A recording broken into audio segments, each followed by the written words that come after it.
গোলকগঞ্জ খণ্ড উন্নয়ন অফিসে দুর্নীতি নিবারণ শাখার অভিযান। 15,000 টাকা ঘুষ নেওয়ার সময় ধরা পড়লেন বিডিও রতন কুমার সাহা। দীর্ঘ 8 ঘন্টা ধরে চলল বিডিও অফিসে জিজ্ঞাসাবাদ। গোলকগঞ্জ উন্নয়ন খণ্ডের অফিসে 8 ঘন্টা তদন্তের পর সন্ধ্যায় স্বাস্থ্য পরীক্ষা করানো হয় এবং বিডিওকে দুর্নীতি নিবারণ শাখার অফিসে নিয়ে যাওয়া হয়। বিডিও রতন কুমার সাহার সরকারি আবাস এবং বিলাসবহুল বাড়িতেও অভিযান চালায় anti corruption team. Amrit Sarovar প্রকল্পের নামে এক ব্যক্তির কাছ থেকে অর্থ সংগ্রহ করার অভিযোগ। নগদ অর্থ সহ রতন কুমার সাহাকে আটক করে দুর্নীতি নিবারণ শাখা। বিডিও রতন কুমার সাহা দীর্ঘদিন ধরে বিভিন্ন প্রকল্পের নামে কমিশন আদায় করতেন বলে অভিযোগ।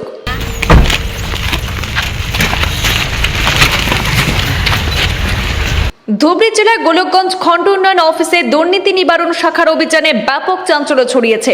অভিযোগ অনুযায়ী 15,000 টাকা ঘুষ নেওয়ার সময় ধরা পড়েছেন গোলকগঞ্জের বিডিও রতন কুমার সাহা।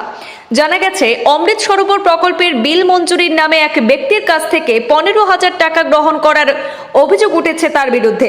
অভিযানের সময় নগদ অর্থ সহ রতন কুমার সাহাকে আটক করে দুর্নীতি নিবারণ শাখা। তদন্তকারী সংস্থার দাবি, বিডিও রতন কুমার সাহা দীর্ঘদিন ধরে বিভিন্ন সরকারি প্রকল্পের নামে কমিশন আদায় করতেন বলে অভিযোগ রয়েছে। বিষয়টি খতিয়ে দেখতে গোলকগঞ্জ উন্নয়ন খণ্ডের অফিসে সকাল থেকে সন্ধ্যা পর্যন্ত প্রায় 8 ঘন্টা ধরে জিজ্ঞাসাবাদ এবং তদন্ত চালানো হয়।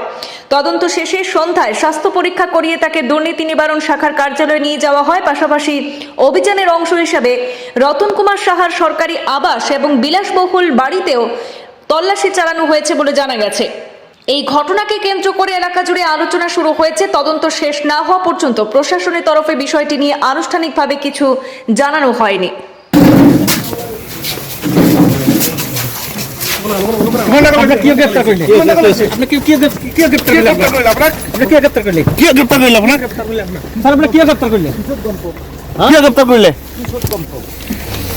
কিমান টাকা লৈছিলে?